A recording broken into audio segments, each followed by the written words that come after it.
Hello, everybody. Welcome to Gemini Rising, and I'm Ann Wolke, and today I'm here with my lovely Gemini Rising co-host, Natalie Sadie, and also our wonderful Gemini Rising guest today, Gemini Brett, Earth Astrologer, Earth Astrologer extraordinaire, recent new father, and very deep intellectual human being. And I'm so looking forward to this conversation with you today. So welcome, Brett. Thank you. Thanks so much for inviting me. I'm excited to see where we'll go. Yeah, me too. So we had planned to do this last week, and both Natalie and I came down with the flu. So here we are now. And as we were getting ready for this today, the first thing I thought was, did we get the flu because we're Gemini risings? No, but we're also on the Aries Libra axis. So what was hitting us? What was hitting us, Brett? So what do you mean by you're on the Aries Libra axis? She's an Aries, I'm a Libra, and we're both. Oh, got it. So yeah, eclipse time. Yes. And Anne and I are obviously polar opposites, and yet the Gemini rising makes us so similar. I love our chart. I feel like we're two sides of the same coin. Yeah. Do you feel that one of you does this more in a kind of ninth-ish way and the other more in a third-ish way? I feel like I do everything. It should be 11 and 5. Let me rewind that, because when Gemini's rising, Aries is on the 11th and Libra's on the 5th. So is one of you more kind of connected to the community side and one more the creative side? I think so. What do you think, Natalie? I mean, you're always the social media one, right? Well, and then I'm the one that does the intro and that sort of thing. This is true. It's so funny because I'm still healing from this flu that we have both had. I feel like I still have flu brain. So when you were asking the question, I was thinking literally, I'm like, which one of us would be more connected to the community? But you're right. We have our roles, and you're there. I mean, you created that incredible intro. You come up with all the thumbnails, not only for this, but for my oracle card readings and all of that. So yeah, we definitely are playing these parts, and we definitely have our jobs in all of this. Mm-hmm. But I've always wondered also, though, because Natalie was obviously, people probably understand she was born in a different part of the world than me. So, but she was born in Australia. I was born in the United States.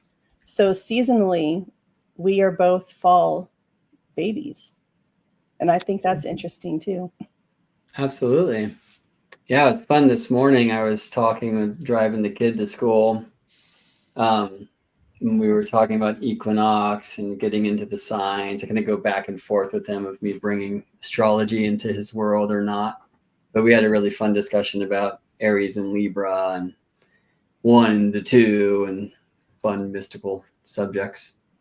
So I love finding ways to share astrology with young folks, so we're not scaring them away, but just giving them a little bit so they get more and more interested, Mm-hmm. Yeah, I think that's very important. One of the things that I really enjoy so much about your work is that you're always looking at the astronomy, really, right? And looking for, I love that you do this storytelling hour. Mm. And so you're looking at the astronomy for the stories that can teach us how to navigate our lives. And to me, I feel that that would be compelling also for children. But all of us need more stories in our lives. Yeah, for sure. And I mean, the stories brought a lot of us out there, and we haven't connected them in yet, And then the astronomy piece, it's fascinating, right? Like, why is Aries still Aries in Australia, right? Like, that great question is a wonderful one, because we know that the tropical signs anyway are not constellational. They can't be seasonal if Aries is still Aries in Australia, if you're not flipping around. And some people suggest we should. I'm not one of them, because if you did, you'd have to make a zodiac for Hawaii that's different than London anyway, right? Like we have very different experiences of seasonal energies, even from different places in the same hemisphere. So I've long been asking this question, like, well, what the heck is the zodiac? If it's not constellations, and it's definitely not, especially if you practice with the tropical zodiac, and it's not seasons, then what is it? You know, and that opens up a whole other really fantastic adventure. So, but I think it's driven by like the part of me that loves the materialistic side, like things that I can point my finger to in the sky, even more than the symbolic side. And then some of it's, for me, it's, I always say it like this: astrology is so much more than some symbolic language alone. Astrology is the poetic breath of nature. And when we re-nature our astrology by reconnecting to the living sky, we will remember the roots of the rules and the proofs of the astrological equations we use, right? And so there's something about astrologizing, like figuring out, like, what is this thing? Like this week, more than others, I've connected with people who are like level 3 astrologers in one school or another, one school. And they didn't even know that the ascendant, descendant axis was the ground.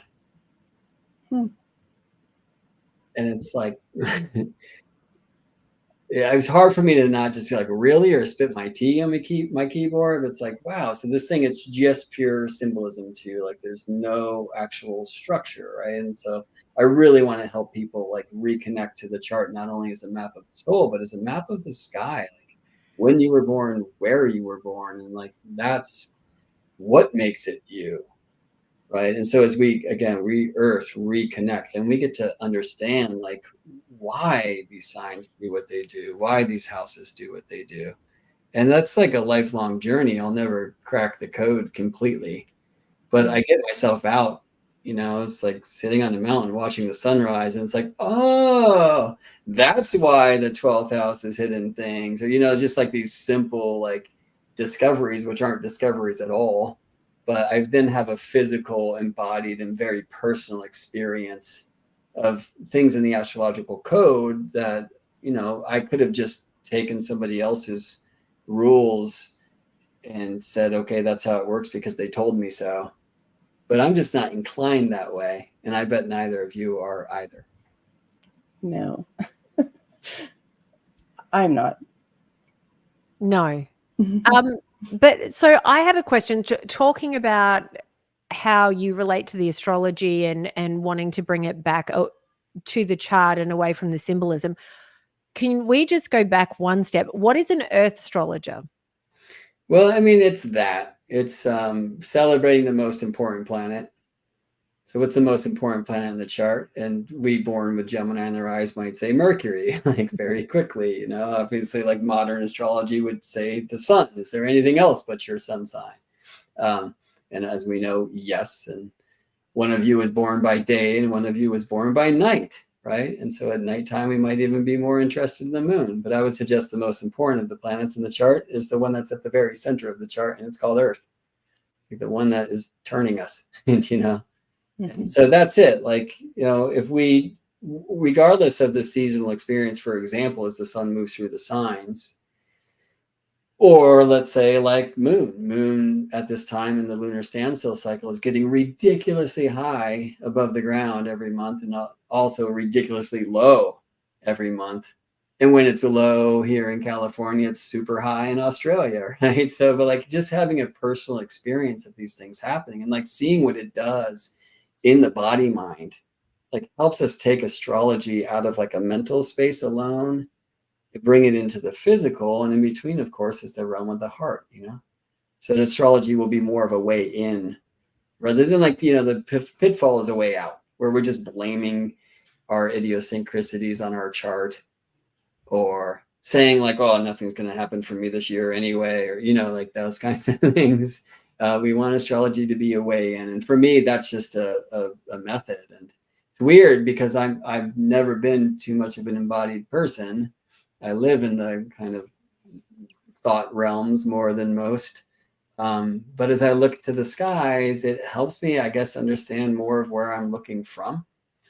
And it helps me become more of an earthling, you know, and I think celebrating that marriage of the above and below, of heaven and earth, is what it's about. And then, you know, the fun, wonderful truth is like we're actually measuring in geocentric astrology, which is 99.9% of the charts that people use. We're not even measuring planets from the surface where we live or where we were born. We measure planets from the center of the earth. Hmm.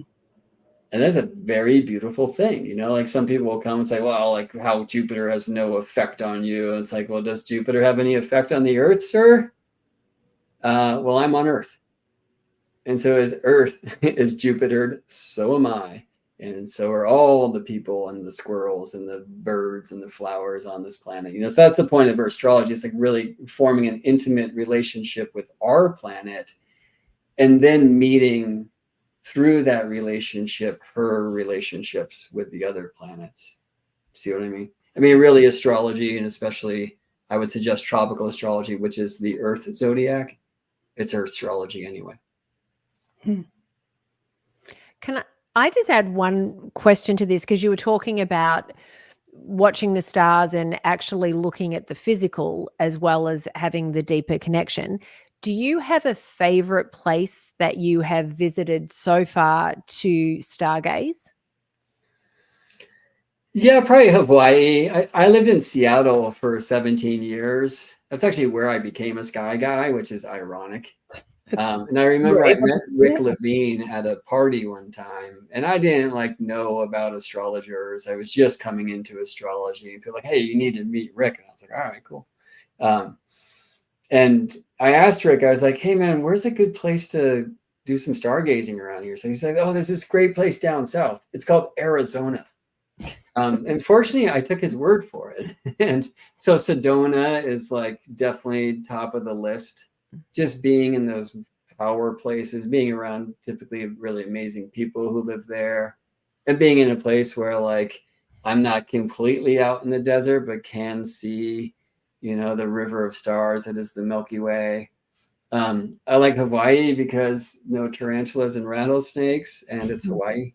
So when I lived in Seattle, that was kind of, I don't know, 3 times a year of my own just pilgrimages to go connect to the stars. It's pretty easy to fly from Seattle over to Hawaii, in this great gift of the dawning Aquarian age in which we live.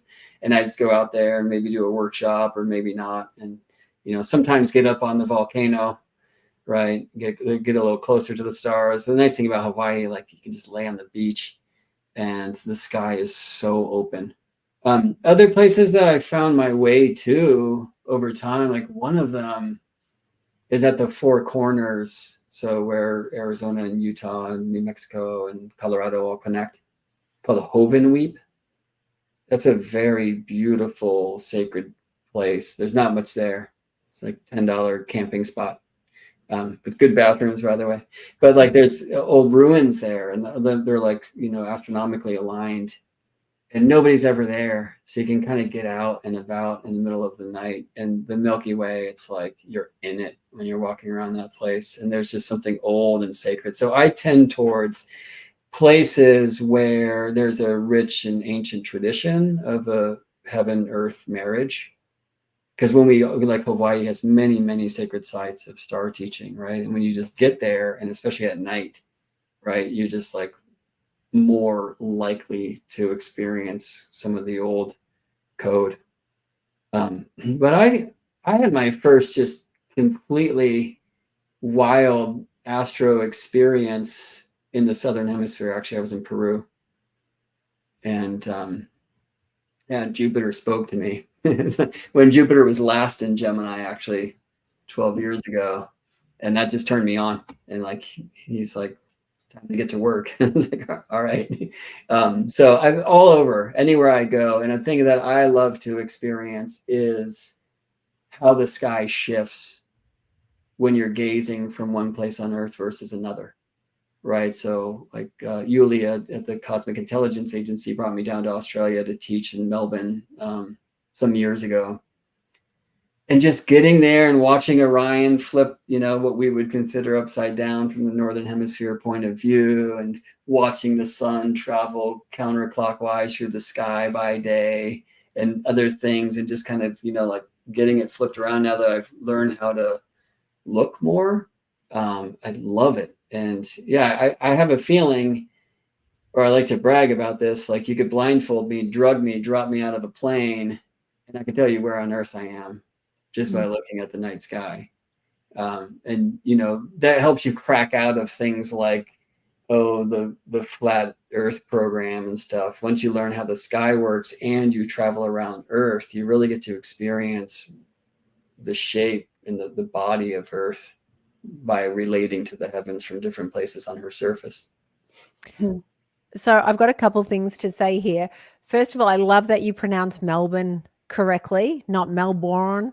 I was corrected once. I love when I hear someone from the US say it the way we say it, where we're from. And I want to ask you the same question, because I'm going to just share my favorite place to stargaze, because I always think this is an interesting topic because everybody has a different perspective. I have two. One was at the Grand Canyon. Some friends and I drove out.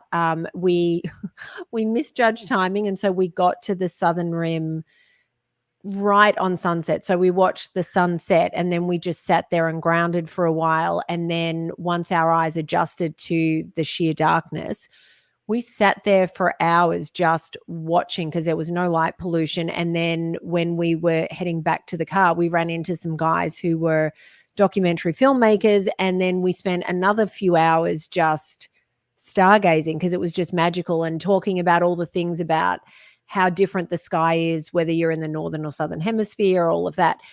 With that being said, my absolute favorite place is in northwestern Australia. There's a town called Broome, which is where 80% of the world's pearls come from. And normally when people go, they stay at Cable Beach or somewhere close to Cable Beach, which is magnificent. And the stargazing there is really wonderful. However, the last time I was there, several years before, I'd filmed a reality show, and we had gone about an hour and a half out of Broome proper, and we stayed on a cattle station, and there's a resort there, but it's limited with people, all of that. The road to get to where you're going on the property is about 6 miles from the main road, and there's no lights or anything like that. When we hired our car, because I'd said to my sister, let's go and stay there for a little bit. There's nothing to do there. It's like you're on a private beach. It's magnificent.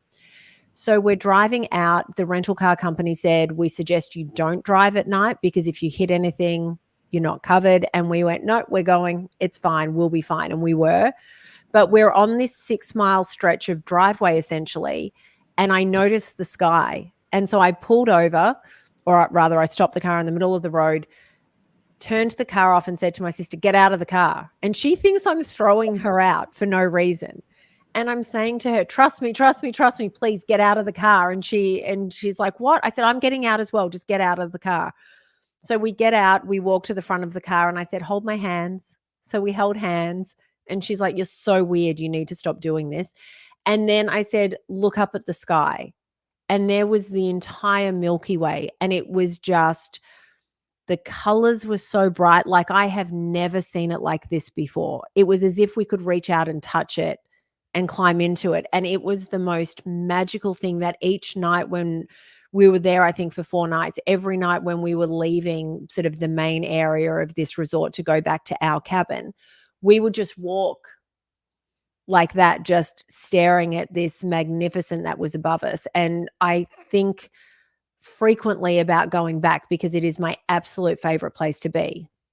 So I just needed to share that because at some point, Brett, you need to get out there and go and see the stars in Broome. I think you would just so appreciate it. But Anne, where is yours? Mine is not going to be as glorious and amazing as that. I feel like, I grew up in the Mojave Desert, and so stargazing has always just been part of my life, not at nighttime, staring up at the stars and being able to grow up in a place where it's a wide open space without a lot of trees, many clear nights. And when I was growing up, a lot less light pollution than there is there now. And I will never forget being in a college astronomy class. I think I talked about this already once, Natalie, on an episode of Gemini Rising, that we went out to someone's, home built astronomy or observatory out in the middle of nowhere. And we got to take a photograph of a star, and we had to plot it out and then be able to do the calculations with the telescope and follow it along so that we could take this really great exposure of a star. And, to me, that was an amazing experience to be able to actually use film, right? So it wasn't a digital photograph. We were using film, and to then be able to calculate how much light is actually coming in through the device of the telescope and how much are we moving so that we have to move the whole thing. It was an amazing exercise, and something like that where you're able to see the stars, but then also experience what they're doing with somebody who knows what's happening is an amazing experience. I love that. Can I show you a couple images? Sure. Do I have to do anything for you to share, or are you able to? Is this on your screen? There. Yep. Then no. Okay. This was Hawaii in April. Which island were you on? This is in Maui in the lava fields near Makena. And so I'm like in pitch black, crawling out, not crawling actually, very safely and slowly walking out on very spiky lava and finding a place to lay down. But here's a question for the two of you. What zone of the zodiac are we looking at? Oh, you're testing And feel me. free to I say don't have my glasses, okay. but I have to make it bigger here. Oh, that's actually. What do you think, Natalie? I can't. I am making it bigger as well. I can't really tell. Do you see the Milky Way? Yes. This is the problem, and it's one constellation that sits in the Milky Way, and I should know what it is. Well, I mean, just the Milky Way, that's the galactic center. Mm. I mean, it's the only thing in the sky that will ever look like that. It's the galactic bulge. It's where the Ouroboros, this cosmic serpent, bites its own tail, right? And it's literally what we believe now to be the black hole, white hole at the center of the Milky Way galaxy, the sun of our sun, right? So, I mean, interesting though, and I can probably trace this. This is the Scorpius constellation, which in Hawaii they know as Maui's fishhook. That was going to be my guess, and I doubted myself. And then here's the Archer. Well, so once you see a galactic center, it's the tail, the stinger of the Scorpion, and the arrow of the Archer point to the center of the galaxy.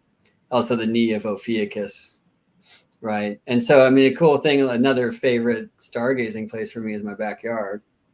And I don't see any of that. Like San Francisco's that way, Oakland's that way. It's a very light polluted place where I live. Not quite as much as LA, but pretty much, But so I can't ever see the galactic center here. I can't see the Milky Way band, but I can see the tail of the Scorpion and the arrow of the Archer. And so I know where to align my heart to that place. And we Gemini rising folks should have a good relationship with it because galactic center is setting in a Gemini rising chart, So we're like literally designed to form relationship to that side of the space. I mean, that night when I was gazing in this place, I was having these really dark thoughts, frankly. Our baby hadn't been born yet, and I was really worrying about her birth and all these thoughts of death and whatnot, and just generally speaking about how crazy am I going to be bringing a child into the mad world at this time. This is actually the 8th house in my chart. So at one point I was like, well, it's something about like this spiky volcanic lava on which I'm standing. Like, imagine what it's been through to get like this, and that was true. Like, it's all about the earth and heaven. So I was like, wait, I'm staring into my 8th house. And so I was like, let me just look over here to the 5th house, or the stars that were in the 5th when I was born. Like, it's really nice to start learning the sky and learning to see not only the chart of the moment when you're outside, right? This is something I train people. Like, you can learn to see the angles, like, just by looking at the sky. right? You can learn the chart of the moment. We can see it. We can't see Neptune or whatever, but we can see the visible planets that are available at the time. We can see the angles of the chart. We can create charts. And it's really helpful when you have that experience of learning to see the chart of the moment in the sky, because it helps you bring more of the sky into the chart. And it helps the chart come alive and again break out of just some kind of code of math equations and rules, you know. But it's also really helpful to know, like when I was born, like tomorrow's eclipse, it's very close to where Pluto was when I was born. And if I know the stars, right, where that planet was, or Mercury for me was very close, like I could go to those stars. And even though Mercury might not be at Porma where Mercury was when I was born, I can go to that star and just like, if I need Mercury messages, or if I need to do some healing in that particular regard of my chart, you know, like that's a place where I can be. Let me show you one other image. So this is from Hovenweep, the place I was talking about before. And this is like, you know, what the sky looks like there. It's so amazing. Oh, wow. Mm-hmm. So do you notice anything in this image? Are you familiar with anything that you see here? Well, those bigger stars, are they planets? Is that Jupiter and Mars, maybe? One of those is a planet. One of those is Mars. One of them's a star. There's just so many stars. There's so many in this picture that it's hard, because the ones we would normally use as the guideposts aren't there. It's not the Pleiades on the top left. This is the Pleiades here. Okay. So Yeah. Taurus.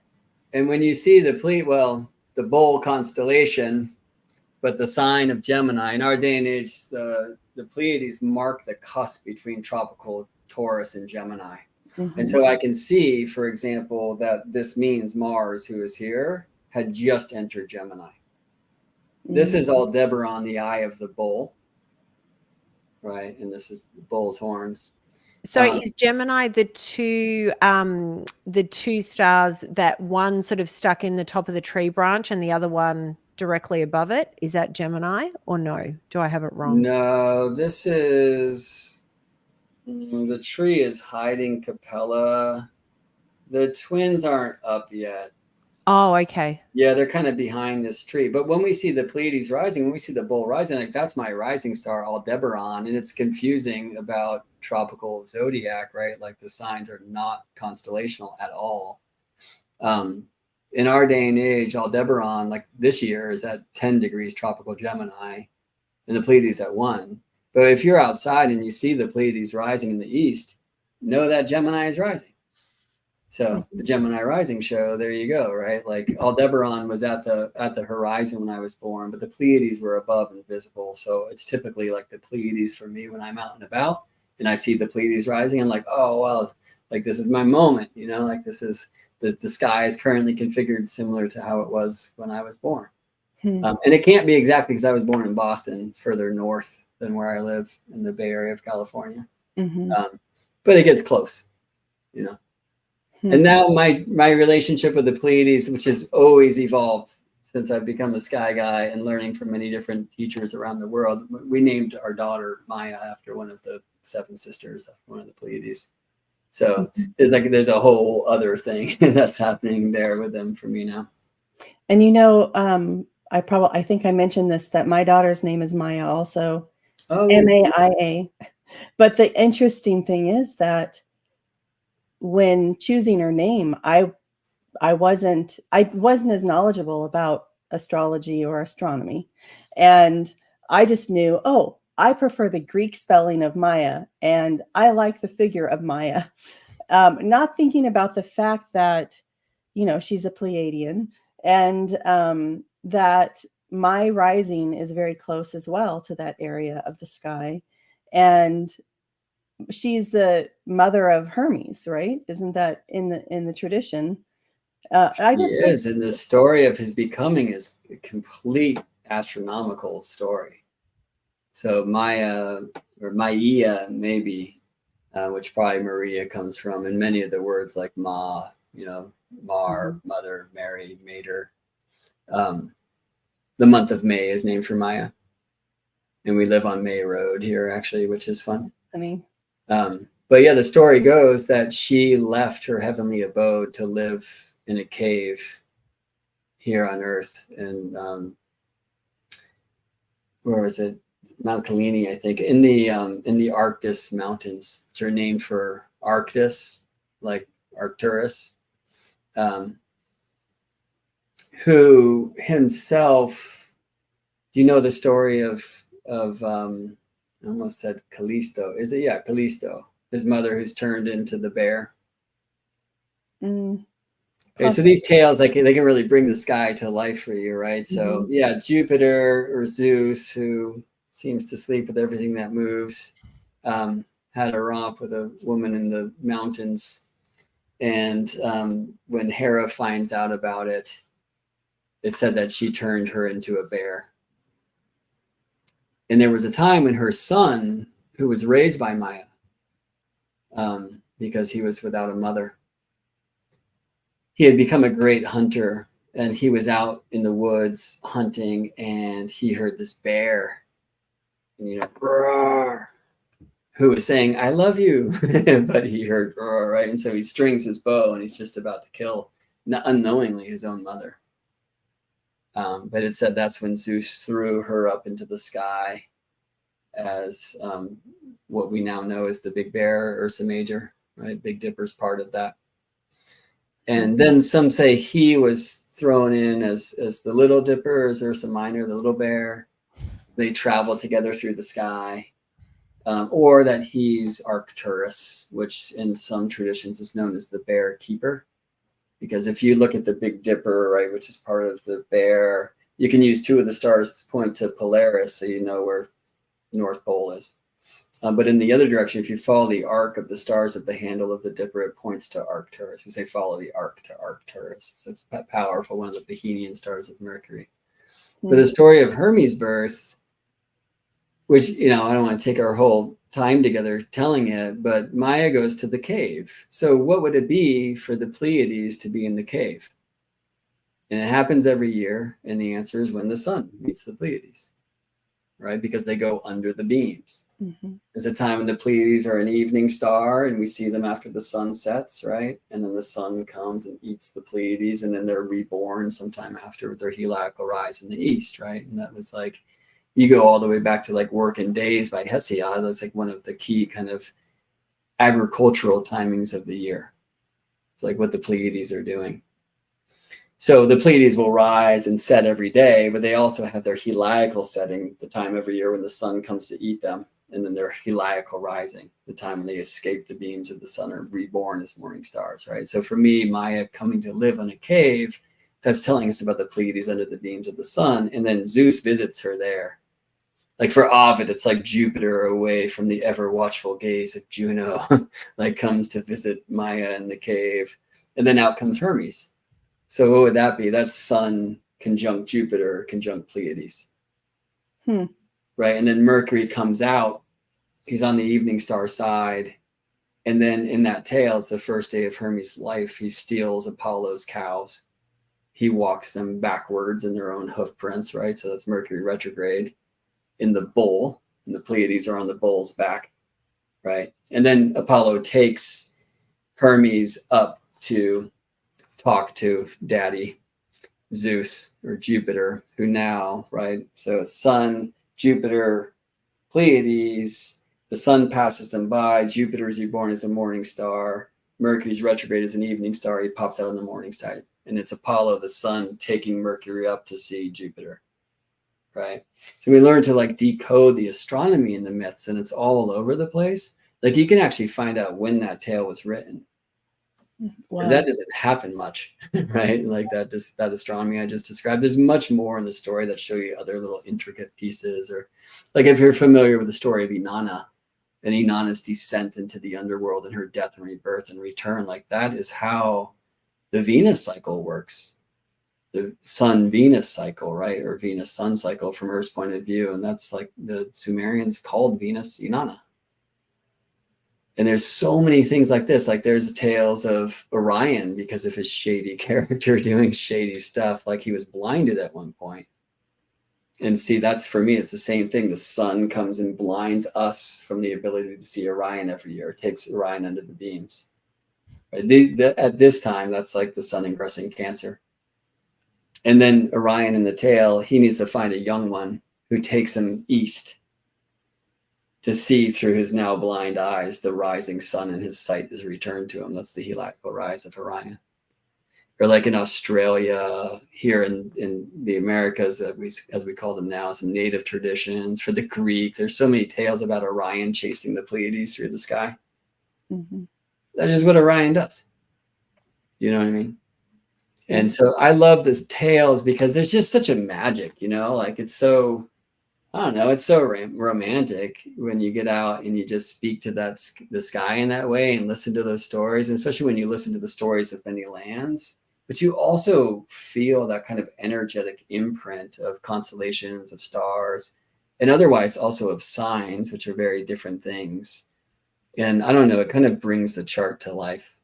So in my client work, like we're typically more in the code of astrology and more of kind of the symbolic side of dispositorship and who's the steersman of the chart and all the things. And people are asking about relationships and work and, you know, but eventually when I'm working with people, I would love to bring them into the constellational imagery of their moment, right? And bring more of the stars into the chart, because it just comes alive in a different way, you know? Mm-hmm. Yeah, I was going to say that it's obviously something that for so many years, for all of our history, until very recently, people have been so connected to the world around them and using the stars as the guideposts and as the metaphors and these figures that we pin a lot of our stories on. And you can see how powerful it is to kind of keep people away from that now. And the church over centuries, right, always kind of tried to harness a lot of stories from the natural world, from traditions that had existed before Christianity, for example. But there's not as much that they've done with all of the astronomy, I should say, right? That they took some key figures and then brought that into Christianity, but not everything. So that's one thing I wanted to notice. But then the other thing I was thinking of is how many locations are built along astronomical lines that you mentioned earlier, having been to one of the sacred areas that you were going to view the sky, and something there was built along astrology, along the lines of the equinox. I don't remember what it was that you had mentioned. I think I was speaking about Heiaus in Hawaii. Like there's many sacred stone sites and they're known to be teaching sites. Like not all of them were sky teaching sites, but many of them were. And and then just around the world, places with equinox, with solstice alignments, places with Sirius alignments, which won't work now like they once did. Right. I'm going to show you another image here. This is a time when the constellations were Christianized. So that's the southern hemisphere sky. So this was Julius Schiller. I think it was the late 17th century.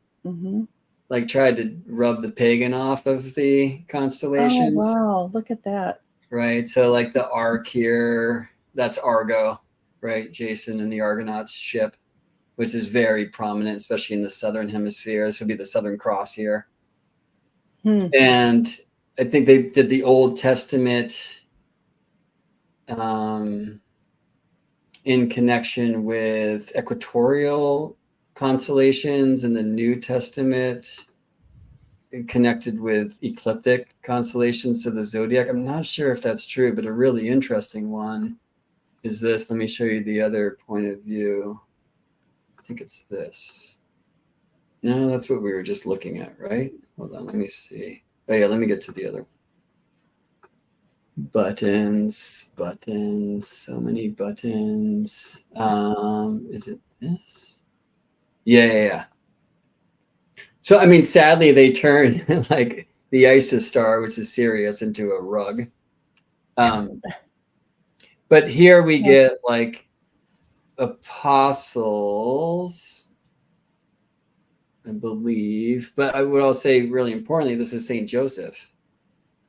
All right. Well, so like, you know, the father, not father of Christ. Which one was Joseph? What's that? It's Orion. Oh, wow. Yeah. And so if you know the tales from Kemet, the land we now call Egypt, right? The stars that you and I know as Orion, that's Osiris or Asur, right? And so after he died, he was sent through the Duat, through the underworld experience, and then became those stars in the sky. And then later his queen, his sister, his consort, Isis, would become the star of Sothis, or the star we call Sirius, right? And they travel together. And then the question is, well, where is their child? Because in the tale, like his brother Set kills him. He actually kills him twice. The first time he's resuscitated by Isis after a story that's very similar to the Demeter Persephone story. So the next time Set, like he's not playing around, just cuts him up into 14 pieces. And it said those pieces were scattered throughout Egypt. And then Isis and Anubis and Nephthys and Thoth went looking for them. And every place they found one of these pieces of Osiris, they consecrated one of the great temples of Egypt. But they didn't find a very important piece, which is a piece necessary to make a hair, right?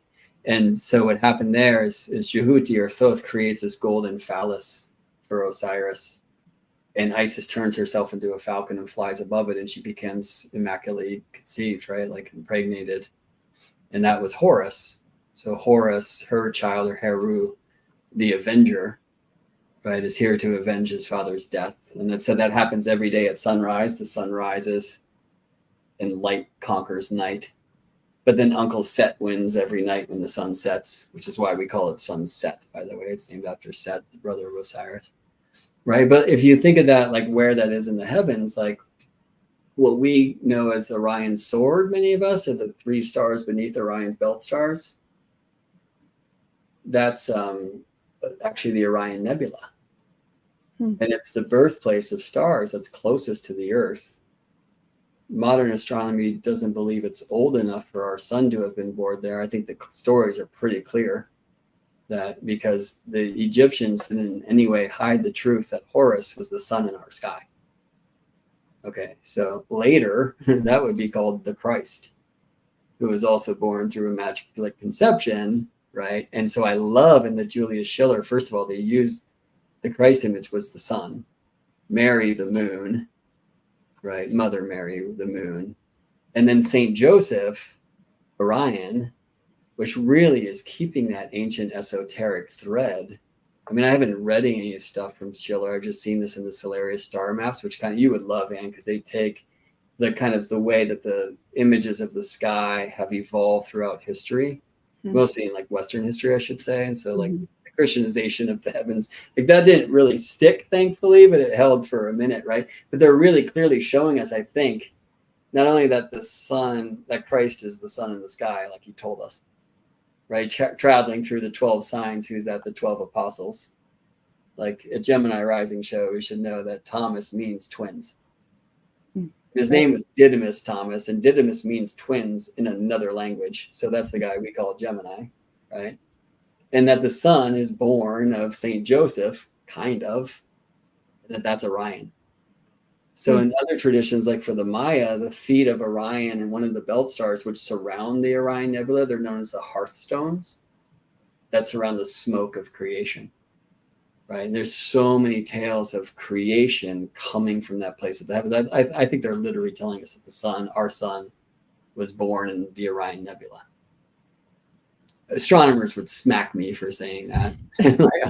But I very much believe it to be true. Like I think that the ancient tales, the old myths aren't just stories, you know. I think they hold, including in like Mother Goose and the fairy tales, like really important esoteric codes that we've written into these constellational stories over time so that they could survive things like church burnings and the like. Right. So in a sense, I would suggest, though they would burn me at the stake for saying this, that the Christian story is the most astronomical story. It is the epic story of the sun moving through the 12 signs. Mm-hmm. Its dance with the many moons, the many Marys, right? There's 3 Marys at the crucifixion, which are the moon, the full moon, and the old moon, right? The maiden mother crone. Mm-hmm. But I've often wondered, so they really emphasize the moon and the sun, the story between the moon and the sun, but the emphasis that other people across time have had on Venus, does that disappear, or is it folded into the story in a different way? That's a really cool question. I mean, the Venus focus in many traditions doesn't seem like the way that we often learn Venus in modern astrology, right? Like so in Mesoamerica, like many of the Quetzalcoatl or Kukulkan traditions connected with Venus. And like the heliacal rising of Venus was a time of war, it said. And it was seen like that retrograde Venus reborn as a morning star still had like blood on him. But it was also the shining ones. It was like those who came to bring us, culture. And then on the other side, like the evening star side, like Lolok, who's more of like a god of rain and nurturing, right? Even in the Greek tradition, like the old images of Venus, like there were many Aphrodites, for example. So it's kind of hard to say. I mean, the Christian thing, I don't know, the way that I know Venus, it would very much be Magdalene. Mm. I'm biased. I was born with Venus in Virgo, which, by the way, is said to be fallen Venus. And there's a reason why, like, morning star Venus was in Latin known as Lucifer, and why Lucifer is the fallen angel. That's all, I'm sure, astronomy, like morning star Venus astronomy, especially when in the signs of Virgo and Libra in the Northern Hemisphere view. And that's too long of a story to tell here. But, like Lucifer, for example, shows up one time in the Bible. And the way people tout that name around, you think it would be on every other page, right? And it was actually just a shit translation, part of my language, where they were trying to find some way to translate. I think the Hebrew, it said the son of the dawn. And Lucifer is the light bringer, right? Because Venus rises before the sun. So there's a lot of confusion there, right? But so Virgo Venus, for me, it's like that priestess essence of the goddess. And so for me, that's what Magdalene was. Mm-hmm. And then the way that the church itself has just cast all of this shame and shade on Magdalene, rather than revering her as this great like priestess and disciple and wife of Christ, right? Like, so I can see Venus there. I can see Venus in a different level in Mother Mary too. But it's hard, like, so once you start forming relationships with the planets, or I shouldn't speak for you, for me, like kind of casting gender onto them, character onto them, it helps for me relate to them, right? Because like I relate to humans, but then it can really kind of pigeonhole into a place where you can only cast Venus as feminine or something like that. And that's where like global traditions can help try to break you out of that a little bit. Like that's kind of where I'm at. It's hard for me not to see, oh, well, like Venus would have to be one of the Marys or something. It's like, why isn't it Judas? Right. Why isn't it Judas? Right now. And who is Judas, right? So yeah, I mean, like if Judas is one of the signs, is Judas Scorpio? So there's been like a lot of attempts over time of looking at like where the 12 tribes are in regards to the 12 signs the sun moves through, or looking at the 12 apostles. Is it the signs that the sun moves through? Can characters go to stars? I don't know. And then Gemini rising, let's respect Mercury, and you can kind of cast that being in any way, and it can be really helpful too. What got you into astrology? Was it the astrology piqued your interest, and so then as you were learning, you started learning about all the mythology, or did the mythology come first and then it was a natural evolution to the astrology? Astrology before mythology for me. Astronomy, maybe the first. I grew up in Las Vegas, right? It's like the criminal number one on light pollution list. And so I did not really have a relationship with the night sky. I mean, we used to go out to the desert and party, and you don't have to go too far from like Vegas to see stars, but I don't really have any memories of experiencing stars in Vegas, maybe a couple. I was in Wisconsin and under the Milky Way in the summers a few times when I was a kid. That's like the first time I met the Milky Way, I think. But for me, plants led me to the planets, like plant medicine work. They helped me in a time when I was going through my own weirding process and kind of reached dark night, you know, through acting like an asshole, frankly, part of my language, but like really having, like becoming something that I hated. Like I really, you know, needed guidance. And fortunately, a dear one in my life was going through something similar at the time. And a guide had led her to the tarot, and she bought my first tarot deck for me, and that was kind of my gateway into astrology. And that didn't come around for a couple of years later. Like people in my healing circle, and I was around really beautiful people who were so committed to their own kind of path of unfoldment at the time in my life. They all told me I should get a reading with Daniel Jamario, like 3 people in the same week. And I was like, yeah, I should do that. Right. And it was hard for me because I grew up, you know, I was like a math kid, science kid. And so I believed what they told me in school, that astrology was just utter, you know, nonsense, archaic, superstitious bullshit. And there's no reason why it should work. And so it took a while for me to like loosen up and crack through some of those codes. I thought I was open-minded. I was like a psychedelic, you know, musician. But there was a lot of like rigid walls there. So it took a little while, and astrology found its way in. Like while I was on Daniel's waiting list, I read the Shamanic Astrology Handbook a couple of times.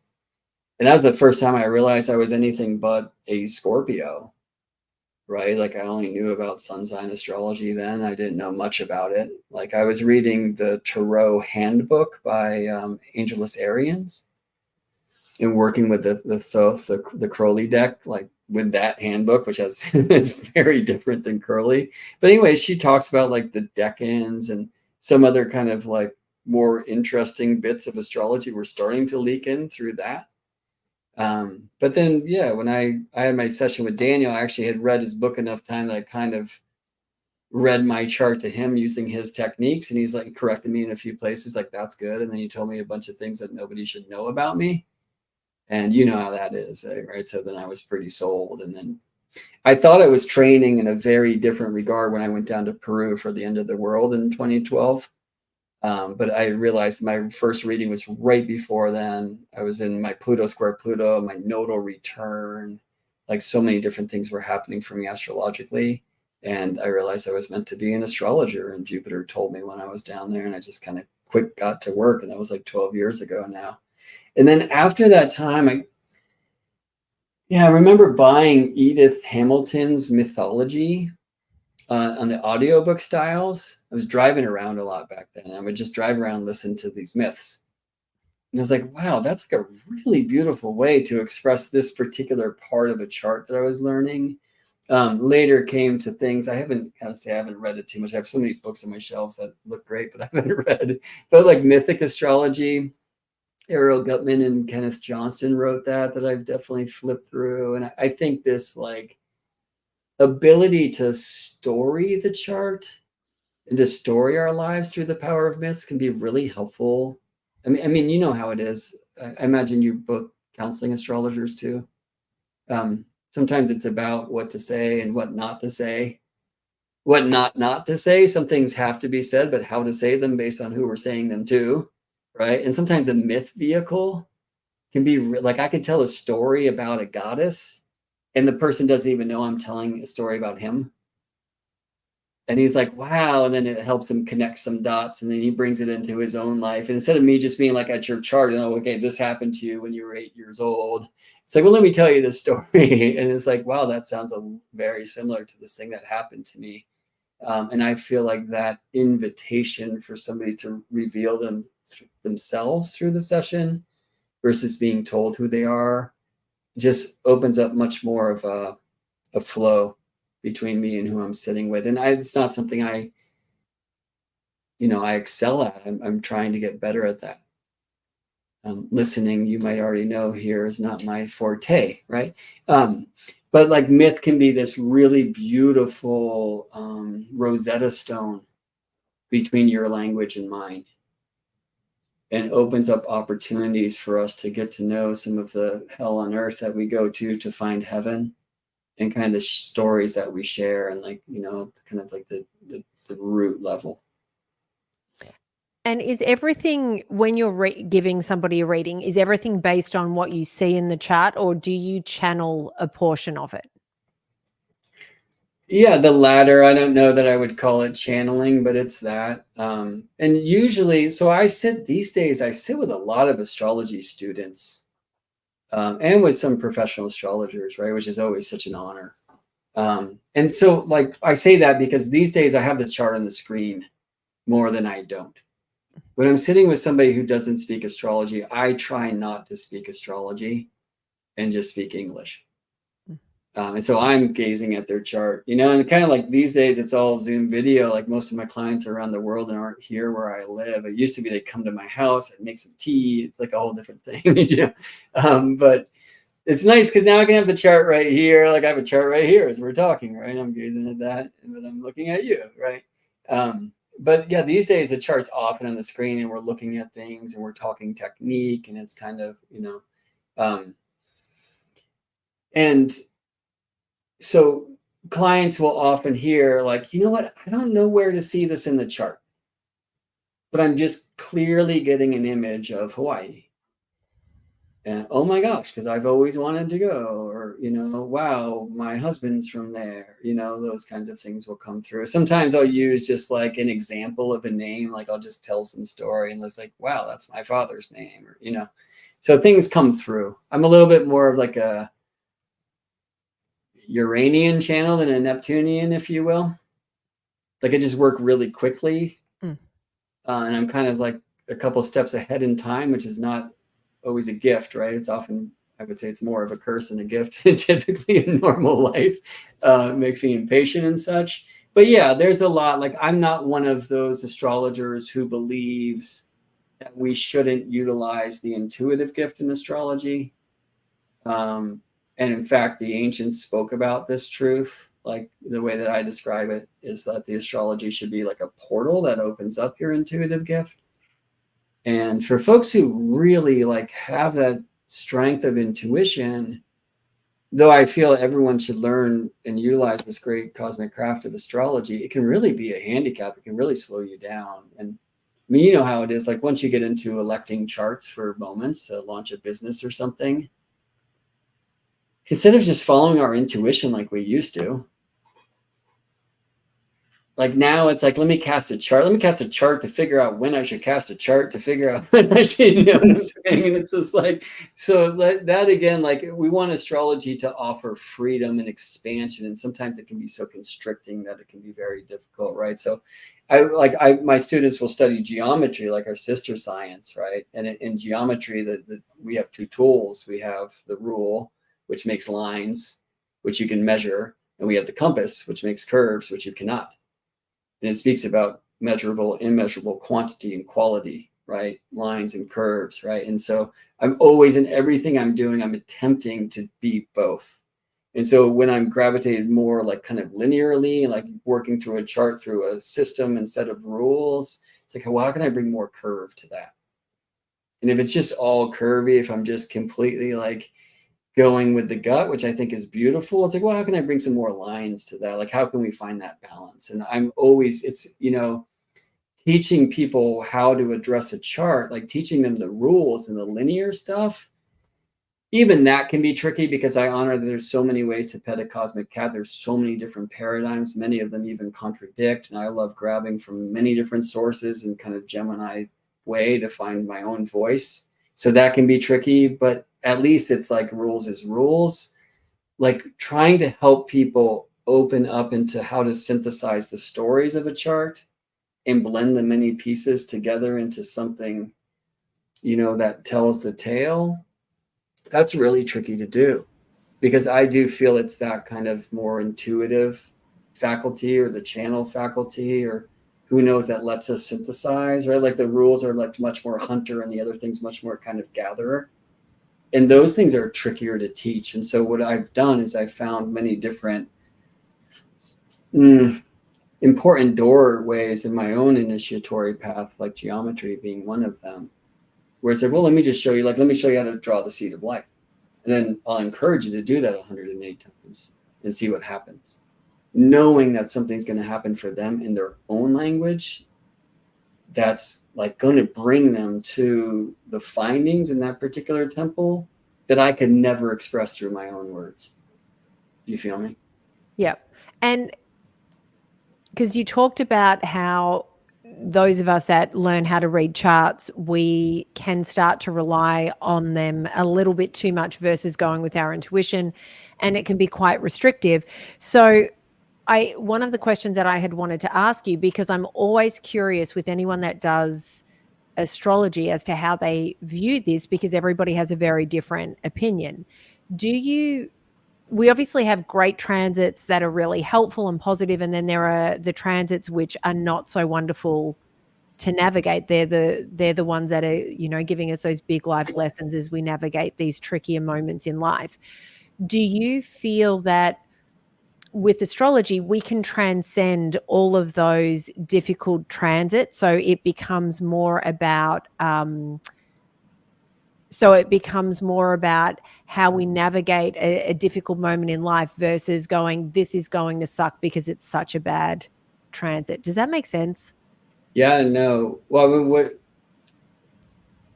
what I'm feeling you're invoking here is the potential pitfall of astrology as a way out, right? So like, and people use this term like, oh, Saturn is hitting my sun right now. Like that's the most common term to describe a transit. It's like, be careful with your language. Like, why would you say Saturn is hitting your sun? First of all, that's not happening. Okay, like Saturn is actually visiting the degrees of the zodiac that hosted the sun at the moment of your birth. But how about Saturn is, inviting you to restructure your light, or Saturn is visiting your sun, or Saturn is initiating your sun, which is like that. That can be a trigger word, of course, initiate, but it does a lot more for me than hit. When Saturn is hitting my sun, then what can I do but like defend myself or just take the beat down? And like, that is not how I do astrology. However, how many times are we sitting with people who are really going through it? And I try to work with folks who, well, let me not say that. Like, I'm fortunate, very blessed to have a set of clients who are getting to know themselves and are unfolding and are committed to that process of, what's called the awakening. I prefer to say the awakening. And like, really, typically, 90% of my clients are like in the game. And so they understand that even like the bad cards we were dealt were the best ones, because you don't wake up from dreams, you wake up from nightmares. You know what I mean? And so I'm very blessed to have clients who typically are like, why is this happening for me? Instead of why is this happening to me and when does it end? Right. But, that is something that comes up sometimes in sessions. My kitschy response is like, when does it get better? No, it doesn't get better. You get better. And when you do, you probably won't want it to end, because you'll realize that this was the catalyst of your greatest growth. But, we have to honor and have an astrology that makes place for war, manipulation, betrayal, cheating, and such terrible things that we experience here incarnated in this weird world that I love so much, because it offers, in this appearance of time and space, a place where we can grow and make moves. And that's the only way spirit can, So I feel like, to be honest, I was reading a comment on the YouTube page as you asked that question that tried to Gemini beyond my capabilities. But I do feel like I'm maybe getting to the essence of it, is like, well, what do we do when folks are just feeling like the astrology is doing them? How can we encourage them to do the astrology instead? So Pluto Uranus transits, for example, or other timing activations, like they want change. And if you're not willing to bring offerings to the goddess of change at that time, good luck. Because it's likely going to have, the worst thing is you can miss out on it altogether. Like that's worse than feeling struck by the Uranian lightning, for example. But there's ways to do that through grace. So if you choose change before change chooses you, and that's like one of the great gifts of astrology, is like, hey, this storm's coming. You know, do you want to maybe consider like having some resources and maybe working a few less hours a week so you can take more time for yourself? You know, where do you find peace? Consider doing that more frequently. And more importantly, like as we all know, you know, annular solar eclipse tomorrow. It's very strongly aligned for my chart. I look at that, it's hard not to freak out. And then what good is astrology for us if it's just giving us the opportunity to freak out, but more specifically, right? Like, right? So we're freaking out anyway, because look around. But it's like, oh, well, I should freak out around my child, right? Or I should freak out around my partnership, or I should freak out around my community. It's like, so you can get more specific about your freak out, but is astrology really helping us help ourselves? Then we need to be very careful. And, you know, sometimes I'll have clients that come back and they're like, well, last time you told me this, and I'm just like, I would never, you know, did I say that? And I used to, like, now I set my clients up to record sessions, but I used to record them on my end. And sometimes I'd go back and review the tapes. It's like, did I really say that terrible thing? And it's like, oh, I didn't, but I get why they heard it that way. So for one thing, like I should be more careful with my language because it's a really sensitive space when we come into sessions, especially if we choose to open ourselves to it on both sides, you know. But on another level, people hear what they need to hear. I had a session once with a 30-year-old girl. She was going through Saturn return. 30-year-old woman. When she turned 15 at Saturn opposition, her mother gave her the gift of taking her to the great astrologer in town, who proceeded to tell this 15-year-old girl that she would never know love. And so, I mean, I'll cry. It's so terrible. But so she's sitting with me, and I'm looking at her chart, and it was like, I can't remember everything, but like Venus was sitting on her descendant and was like really well favored in the chart. And I was just like, am I bad at astrology? Because I'm not seeing that at all. And I showed her what I saw. And, you know, she actually got married 9 months later and they're still together and happy. She's a regular client of mine. But I mean, I say this thing like, maybe that's what she needed to hear at the time. Because what she did is, knowing that love was not potential for her in her life, she really focused on her. And that led to her following her creative gift to an awesome career, and she's rocking it now. And so she didn't need another person, and that made space for somebody to come in like a really awesome equal partnership, which has been her case for 7 years now or something. You know, we all go through it in relationships. But I mean, I share that here in this weird tangential response to a question that I'm not sure you asked, because I think it's really important to know that it's a sacred space when we're sharing astrology with others and with ourselves. So as we're studying this craft, it's very difficult to go into that portal and that oracle of astrology, or pulling a card or whatever it may be, and to have reverence for like the softness of the soul, who can be so easily terrified. Like I have an astrological printout from a very popular website that tells me that the last years of my life are going to be horrendous. Oy.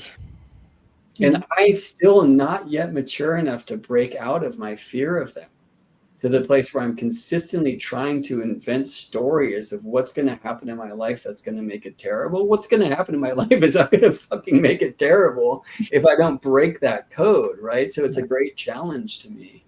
It's also... Anyway, yeah, I feel like we really want to find ways to empower others and to empower ourselves to do astrology rather than astrology doing us. And there are other times where, as you know, it can be really helpful to just say, like, this is meant to be a pretty tricky time in your life. And so understand that there's like a beginning and a middle and an end of this initiation, and you're in the midst of it and you're doing really well. And the fact that you're experiencing this difficulty at this time right now, it's like the human in me hates it for you, but the astrologer in me loves it for you, because it tells me that you are dancing to the song of your soul as it's unfolding in real time. And there's like pristine, beautiful, tranquil waters on the other side of this tidal wave. And I'm going to jump in just because you said something that triggered, ironically, a memory that came up last night for me when I was thinking about astrological readings and astrologers and all of that. So going back to the question that I'd asked, do you think we can transcend the transits? And I ask that because obviously there are people that are fatalists and go, no, this is what it is. And it is that Saturn's hitting my sun or whatever logic it is. I've always been of the belief that we look at these transits, and for me, I use it as a guide and go, okay, I'm having a really shitty day because I have this tough placement, but I just need to get through it. And to me, it's almost like going to an exercise class when you first start and you come out and you feel like you're dying and you say, does this get easier? And the best response I've ever heard is, it's not that it gets easier, it's that you get stronger. So it's all about leveling up.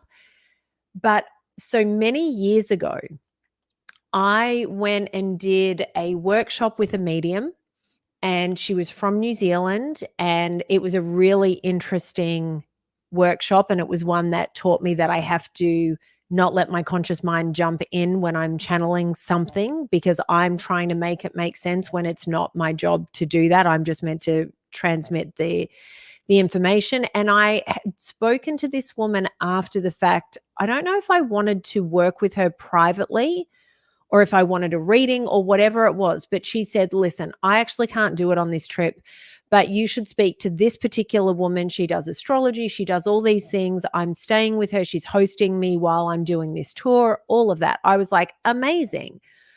So I didn't know much about astrology at the time, but I went down and had a reading with this woman, and I drove several hours to get to her, and I'm sitting with her and she's going through my chart, and I don't remember much of what she said, but essentially she would have put together a chart on Astro Gold the way I can put a chart together. So just for your reference, Brett, when there's astrology things, I always defer to Anne, because I'm nowhere near where she is in her understanding of the astrology. I can look at things, but if friends call me and say, can you do a chart? I can have a brief look and tell them what I do see, but explain that there's so much I don't.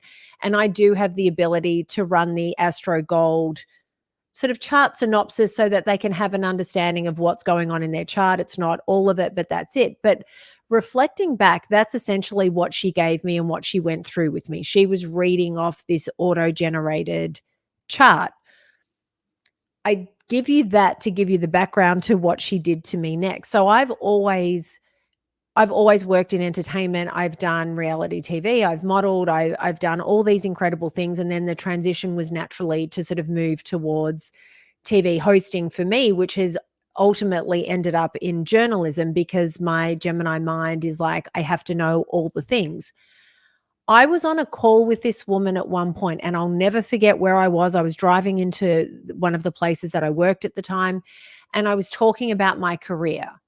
And this woman said to me, you will never be on TV. You will never, you are not meant to speak to people, and you need to understand and let all of that go. This is not what it is in your life. And then she talked about how she wanted to be a really successful medium or spiritual sort of guru, but she said, but that's not for me. And, so I do this work by hosting people like this medium that we met at her workshop, and you need to let it all go and understand that you don't have a life like that.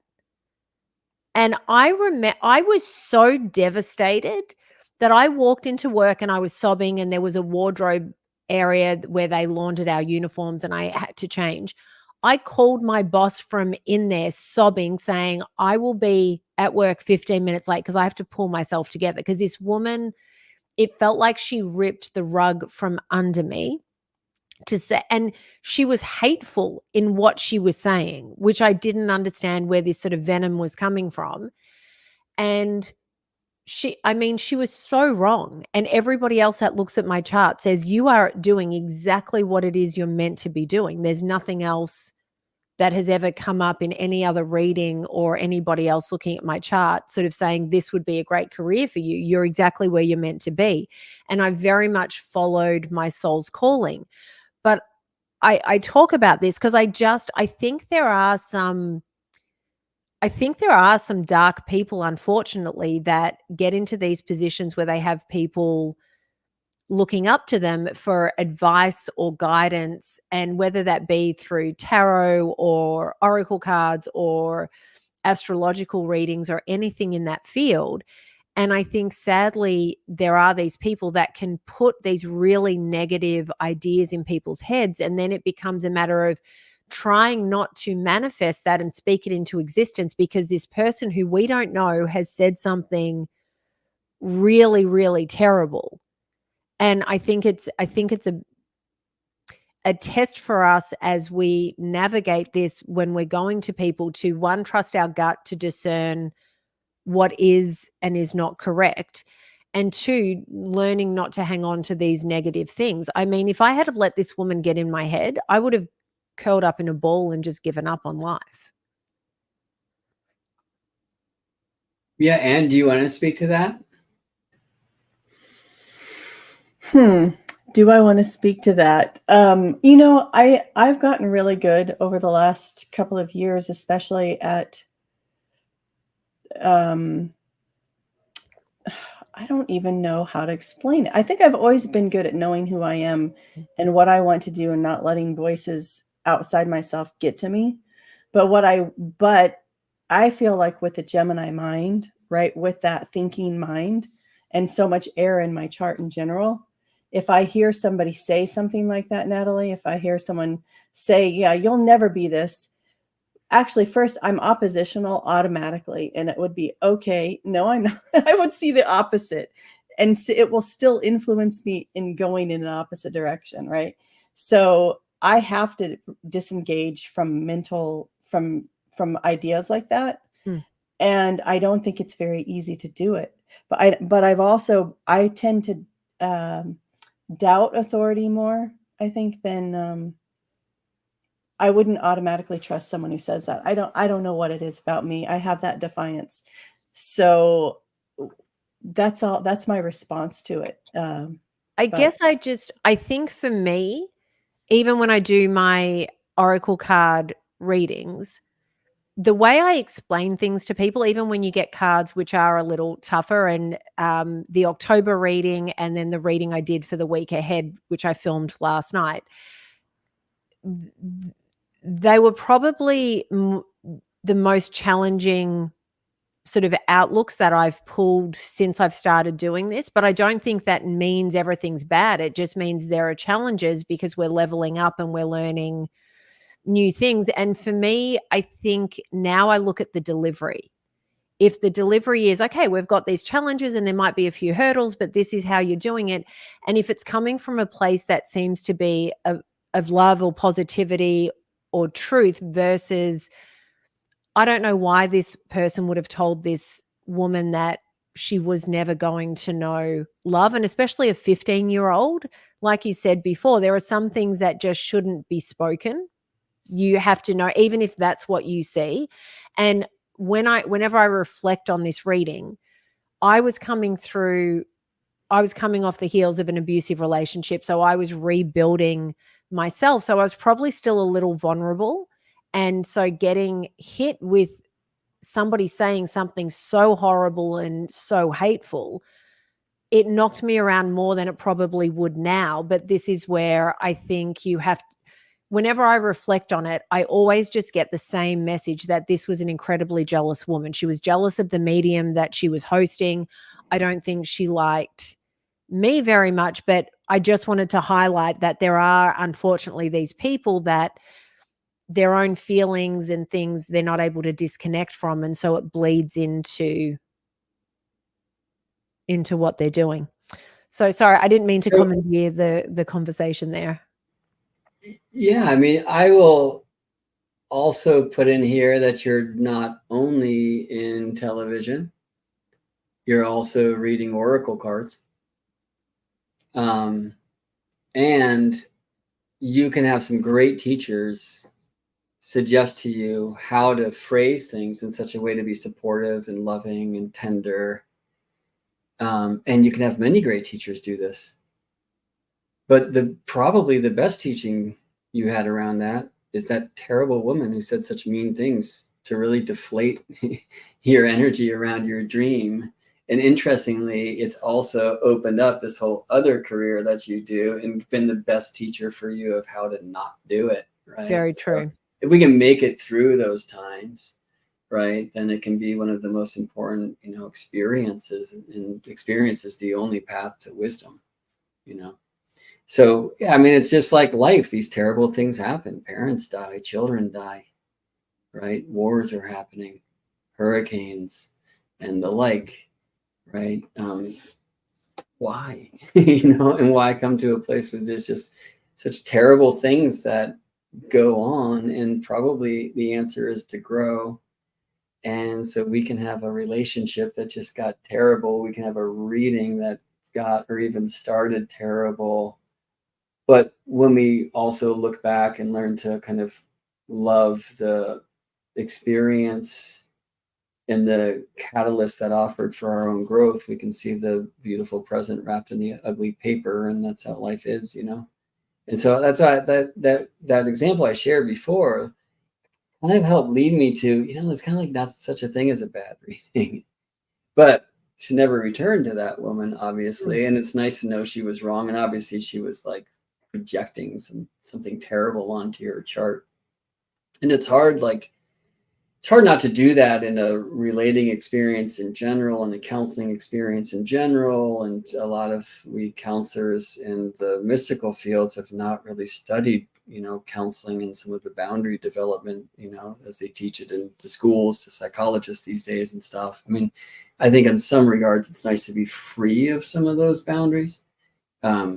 Like people would say, I should never share my own personal stories in a session with another person. I find that sometimes that helps us really relate. I find it also gives me an opportunity to say things like, hey, look, I'm seeing this, but it's very likely because I have something super similar in my chart and I experience it like this. So I just really want to warn you even more than at other times that I might be completely projecting myself and my experience in here. You know what I mean? And I like Robert Moss's dream language, where when somebody shares a dream with you, before you tell them what it was about, you say, if it was my dream, then. And I really attempt to, I can't say I'm perfect at it at all, far from by getting better.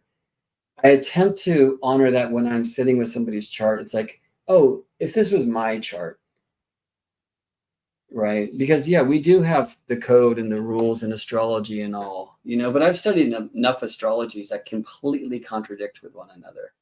Like different charts are using different zodiacs, different paradigms, certainly different house systems. Do you know what I mean? Like describing planets and signs in completely different ways. So I don't believe personally, I always say this to my students, there should be as many astrologies as there are astrologers. Like you're going to find your own way, right? Just like you have your own language. Like my partner and I both speak English, but sometimes she's clearly telling me what she needs and I can't understand a word of it because I'm not her. And you know how that is in partnerships. We need to learn how to describe our needs in the other person's language. Which is probably, by the way, for everyone super alive right now with the Libra Ring of Fire eclipse happening tomorrow. But that's how it is in a client session as well, right? And taking time to try to learn that person's language. And the nice thing in astrology is we have this chart that gives us a clue. Yeah, but honoring in every time, and I really try to say these things like, hey, please know that this is coming through this lens. And sometimes I'll see, by the way, that the way that I like to do a chart, like the system that I've developed, based upon like many different teachers and many different approaches. Like I'm a jazz musician. We just, we like try to play like this person that we love. We try to play like this person and we stumble into our own voice accidentally. Like that's how it's been for me astrologically. And I try to help students have that kind of opportunity to find their astrology through it all. I like to offer that in sessions, and sometimes I'll find that a chart really resonates with like a different model of astrology that I've been introduced to, but that's not my forte. And if that's what's going to work for them, I will just shift gears and do that. You know what I mean? And so much of this has to, and it's like perfect for the Gemini Rising Show. Don't be dogmatic. Know that there are many ways to pet the cosmic cat, right? And if you get so married to the one and only way to do the wisdom tradition, like that might be more appropriate for some other signs. For Gemini, that shit is boring. And if life is not interesting when Gemini's on the rise, then it's probably not worth living. So we should stay like interested and let wonder be the thread that helps us wander along the way, Oops, I'm muted. I love that. I have 1,000 questions, obviously, but there's one thing that I've been wanting to ask, and it's, so we've been thinking about astrology from the perspective of a client astrologer relationship or people who really know a lot about astrology.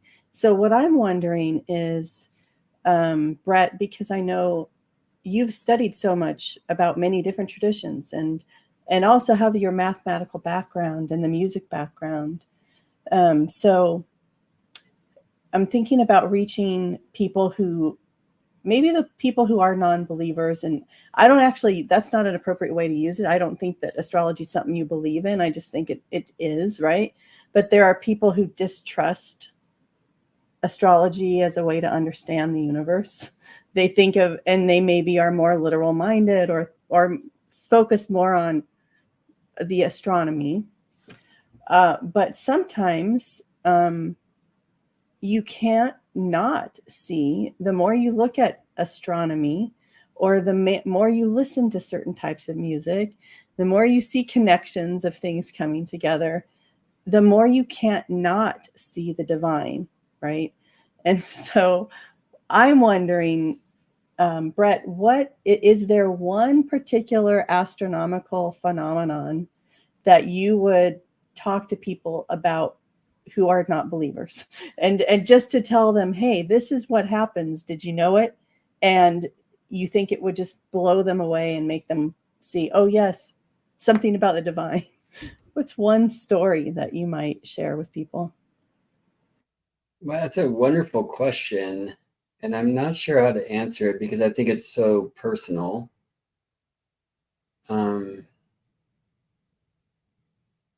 Yeah, let me meander my way into something that might answer it. Okay. I mean, on one level, like go watch a total solar eclipse sometime and see what happens for you. Because it's just the most magical, intriguing, amazing, impossible thing you'll ever see. In regards to the skeptic or the one who's been conditioned by rational thought and was trained to believe that astrology is just archaic nonsense and there's no way that planets out there could have any effect on you and your experience as a human being. So like when you look at like the Neil deGrasse Tysons or the other gazillion rational scientists of our day and age have no open mind at all, which is a scary thing when it comes to science, who just say that like the tropical zodiac doesn't work at all because the signs aren't the constellations. They think the zodiac is constellations. So if they're starting there, and I love to prove to them what the zodiac is first and foremost astronomically, so they can at least get past that like straw man argument that astrology is fake because, like, Anne, you're born, the sun's in the sign of Libra, but it was certainly not in the scales constellation, right? Or I was born with the sun in the first degree of tropical Scorpio, in the sidereal charts, Libra, but it was in the Virgo constellation. So what am I? Do you know what I mean? And so like a lot of people, especially that we have the astronomy apps these days, really kind of, it falls apart when you're like, wait, these signs aren't constellations at all. And that just must mean it's wrong. It's like, no, that means it's different than what you thought it was. So what is it actually? And I spend tons of my time just contemplating, again, like retrograding back to the beginning of our flow. Like if the tropical signs, which I know work through experience, although I'm a very stringent skeptic myself. So astrology has to prove herself to me every day. And every day she does, because I sit with amazing people who are opening and blossoming kind of in accordance with the timings of their initiatory path that I'm hearing in their song of their chart, you know. And astrology proves herself as a very viable tool for experiencing growth as I move about in the world, right? But I do like to look at like actual framework. And so, for example, I've been in the room with astronomers who are just hating astrology.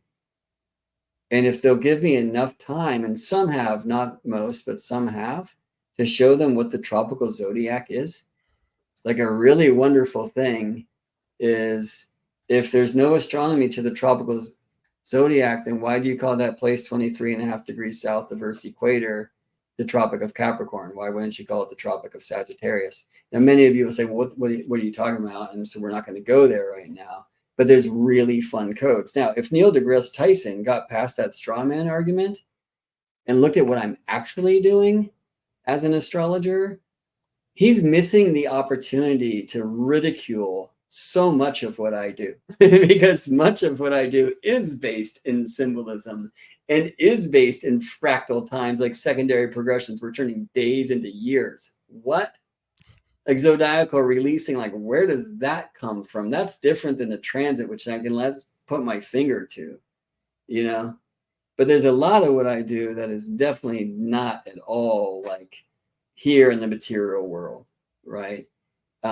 And I invite people there. So on that level, you know, so let me say another thing. Like if you want to tell me that astronomy has no contribution to my energetic experience as an earthling, I present day and night. Do you feel any different at 3 p.m. than you do at 3 a.m.? I think astronomy is contributing to your energetic experience as an earthling, and I literally don't have to give you more than 24 hours of an initiation for you to experience that deeply, and one more day for you to see how it repeats, and another day for you to see how it repeats again, and a year of those days for you to see how it repeats, but each one's a little bit different. Do you see what I mean? So there's two places I want to go here, so please journey with me. One is, we often hear that astronomy and astrology used to be the same thing, right? Because the astronomers of old were astrologers. The astrologers of old were astronomers. I'm excited to activate more of those people. Like, I don't think I'm going to bring astrology to many of the kind of materialistic astronomers of our day and age, and I don't want to force anything on anyone. But if I can bring more of the astronomy to the astrologers of our day and age, then we're doing a wonderful work towards ending the divorce between these two things. So for me, they are these: astronomy, the measurable side of the heavenly happenings. Tomorrow there will be an eclipse, or on December 21st, 2020, if you're into that whole Gregorian calendar trip, there was a Jupiter-Saturn conjunction. I went to Sedona. I took pictures of it. You know, it was in the sky. I could measure the distance between the two of them using one method or another. Like, it was there. That's the noise. But what is sound? Sound is your experience of that noise. and therefore sound for Anne and sound for Natalie and sound for Christopher and Green Knight and Discerning Light and others who are here with us right now, and those who will be here in the time that we currently perceive to be the future, right? Like the way that you experience a noise will be yours and yours alone. Like sound is very unique, okay? Well, that's correspondences. And astrology is the rainbow bridge between the two, between astronomy, the measurable side of the heavenly happenings, and correspondence is the immeasurable. But it can help us see how the noise will become sound for you. So for example, tomorrow's Libra eclipse is on my Pluto Mercury. I should say Mercury Pluto because it's good grammar to speak the name of the faster moving planet first, but that's beside the point. In my 5th house, what is that going to be for me? And again, like, what a great time, eclipse and Pluto to freak out and Libra to try not to and be balanced, right? So it's part of what's alive for us in our talk. But how amazing that we've spent so much time here on Gemini Rising Show in a very Libra topic. And speaking about client relationships, we didn't plan that in any way. Like that just came through. Well, it's a Libra eclipse tomorrow. It makes a ton of sense, right?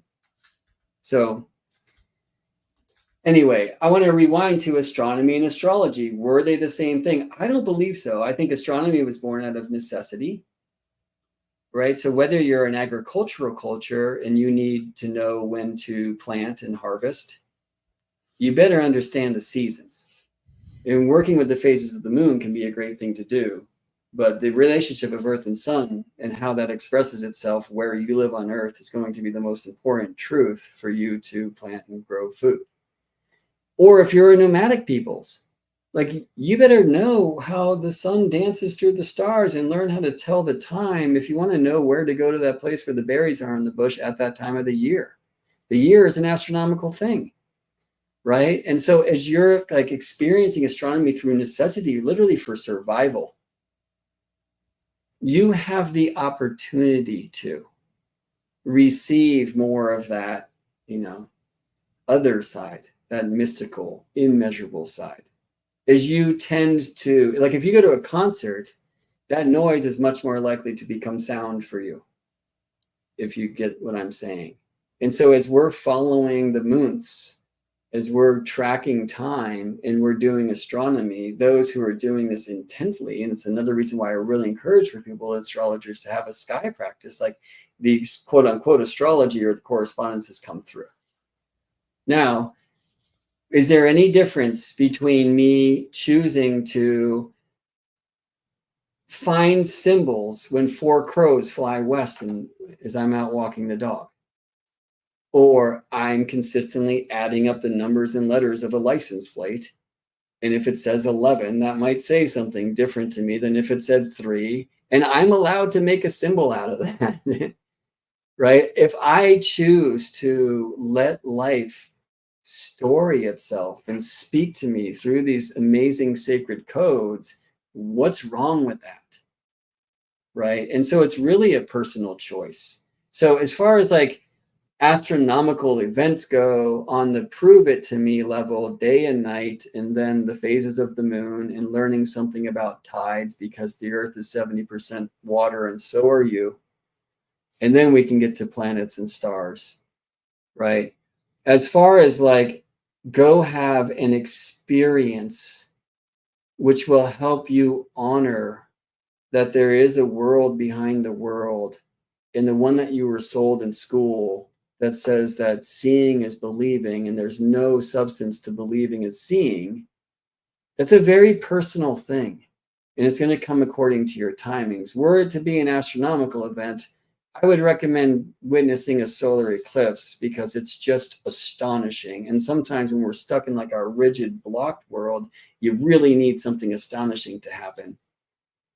But typically that's going to come more with your own life path. Like I had to kind of hit rock bottom, as I said before, because I did some ridiculous stuff in my life and became something that I grew up hating. And I don't want to get too much more literal than that. Like I had to go to that space where I needed help for then the magical world to show itself to me. Because what was available to me here in this world was not going to be enough. And so it's very tricky, I think, to just say, hey, look to that star. Because once you learn how to look, then I can direct your gaze to Sirius or to Arcturus or to Spica. Or when I bring people out, we have a fourfold practice, or I have a fourfold, it's connection. So first, get out and listen. Smell. Are there crickets? Are there coyote? Are there flowers? Is there wind? Right? Like, become an earthling first and foremost. Like, before you open your eyes to the sky, merge with your mother and open her eyes to the heavens. Right? Then directions. And so we work with the cardinal directions, like according to so many sacred systems. And the truth is, the tropical zodiac, like so many sacred systems of ancient wisdom traditions, is directionally aligned. It's not seasonal. It is not constellational. It is directional, right? So as we align to the directions, that helps us get into the temple. Then it's reception, then reflection. So I might be going out to see a Jupiter-Saturn conjunction. But through my practice, when I'm getting directions, if something happens in the south, and it might be like hawk flies by and then shows me a star I haven't yet met, I'm going to spend some time with that star before I go to do what I ran out there to do. Because that star wants to speak to me, and Hawk told me so. Do you know what I mean?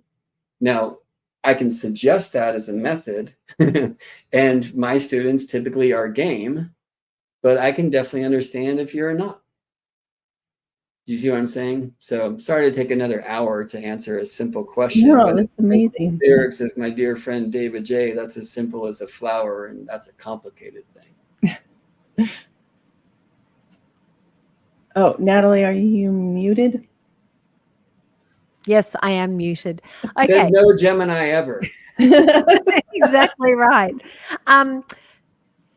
Okay, so before we sort of wrap this up, I did want to ask one question, because you've been talking a little bit about Hawaii today. I'm about to go to Hawaii, and it is one of my favorite places on earth. So Broome, where I spoke about earlier, that had I not gotten my visa to come here, I was going to move there, because there is something about that place. But Hawaii, for me, even as a child, I have memories of it feeling magical and feeling connected to that space. And then there are obviously other people that feel a call to India or Sri Lanka, and other people to South America. And I was just curious as to these connections we have to places. In your opinion, do we have these connections based on our astrology? Is it astrocartography, or do you think that is something that's more past life type of things?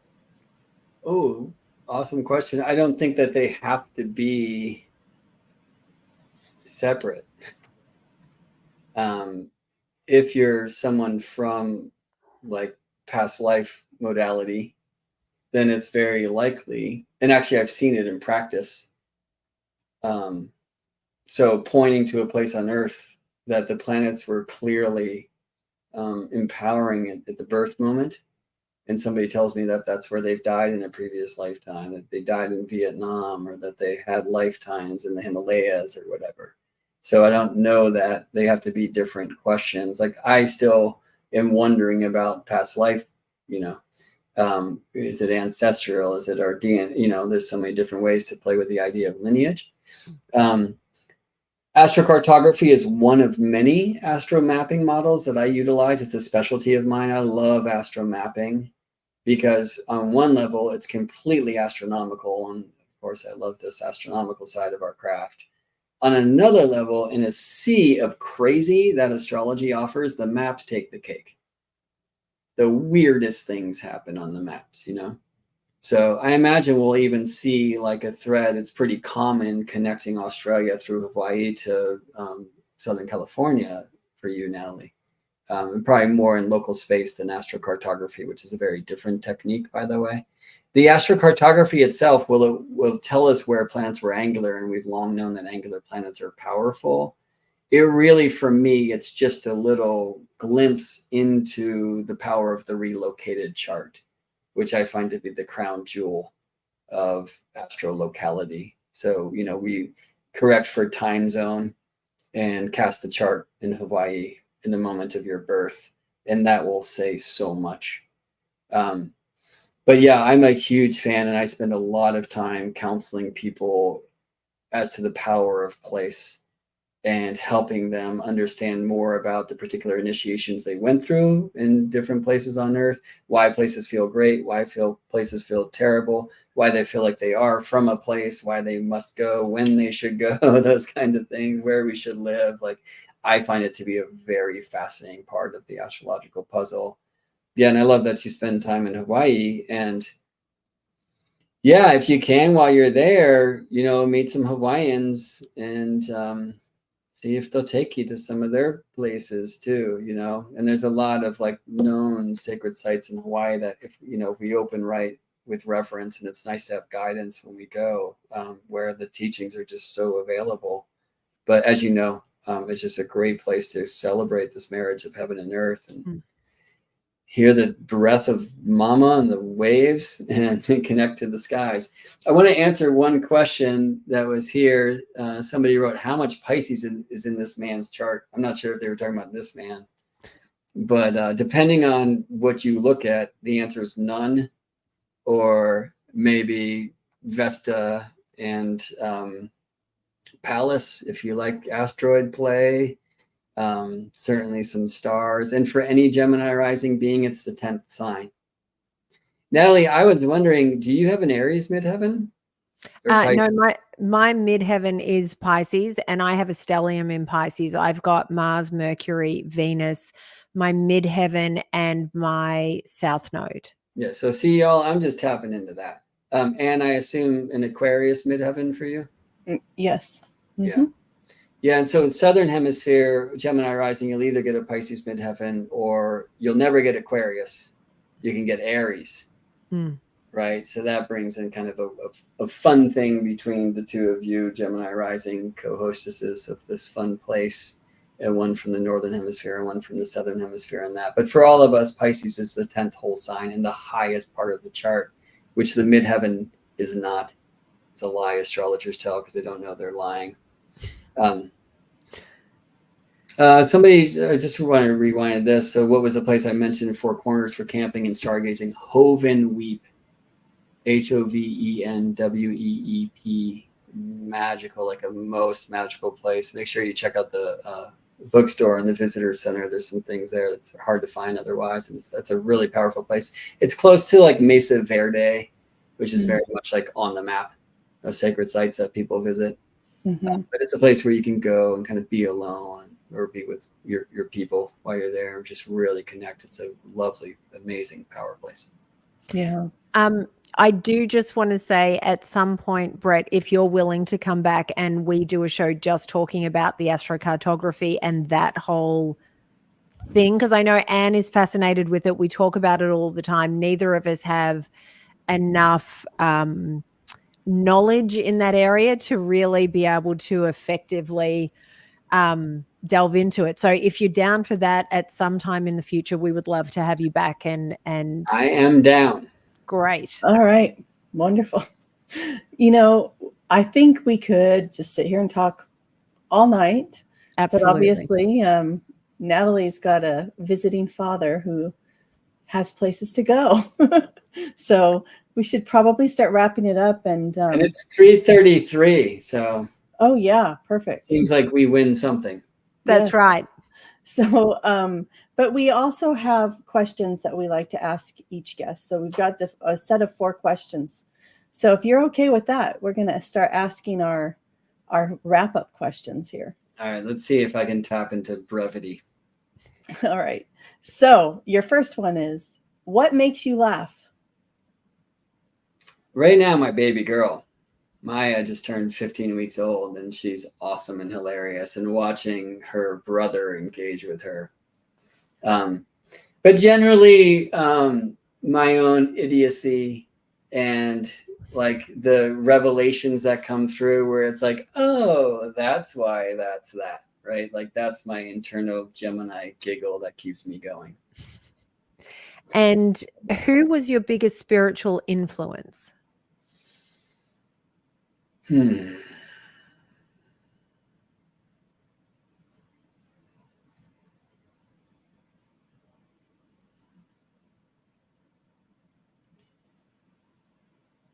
Yeah, I don't know that there's a name, but it's just the temple of the heavens. Yeah, and the spiritual influencer I most often visit, whether I'm looking from light polluted spaces or dark skies, just to try to erase myself and open through the portal of wonder, the magic of the night sky, which surprises me every time. And to make sure as I'm engaging with the heavens that I'm earth, and that I, like when heron flies by, like I understand that that's part of how the heavens are teaching me. So there's been a lot of important teachers in my life, folks who also I will never meet, like Alan Watts. I spent a lot of time in that space, but definitely just the heavens herself and the embrace of the heavens and the earth. That's wonderful. So the next question is, what would be your advice to anybody or people in general about how to transcend fear?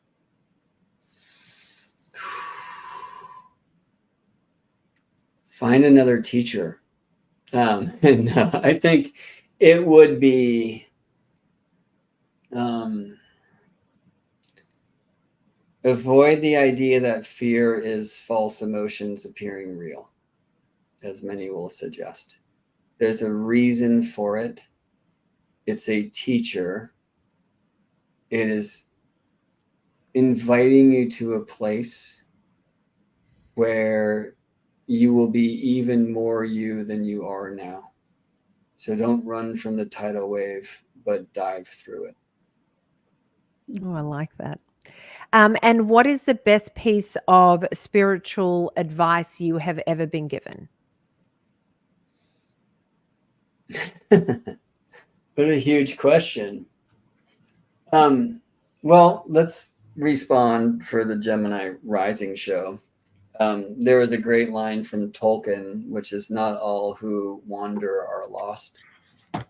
And it was rephrased in a recent TV show, in the Rings of Power or whatever that is, and a beautiful song that I need to hear. But they say, not all who wonder or wander are lost. I think when Gemini is on the rise, that's the best spiritual advice. That's perfect. I love it. Sounds like a place to stop for today.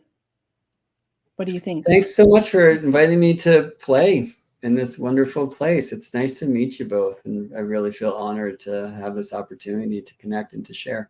Well, thank you. And we want to also promote where people can find you. So is it GeminiBrett.com or where? Yeah, it is indeed. And that will lead you to many places. So Gemini Brett with twin T's, 2T's.com. If you want to book a session with me, there's a session page. You'll find a video page. I'm actually sharing this right now to my own YouTube space. So some friends like Aoife, I see you, are coming in from that realm.